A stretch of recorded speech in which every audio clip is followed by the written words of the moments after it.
Hi, welcome to Expert Village. I'm Gretchen Soares, and today we are going to make a fancy 4-patch table runner. In this segment, we're going to make the binding that we're going to put on our table runner.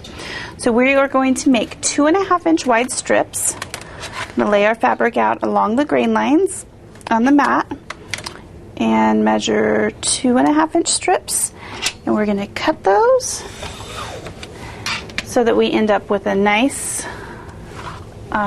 long 2.5-inch strips. We're going to make about 5 or 6 of these, and we're going to take them to the machine and sew them together so we have one long continuous strip.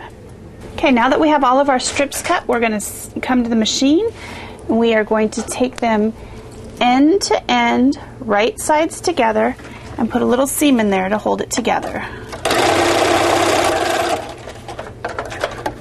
Once we have these sewn together end to end, we are going to come to the ironing board and we are going to iron these in half, wrong sides together so we can see the right sides.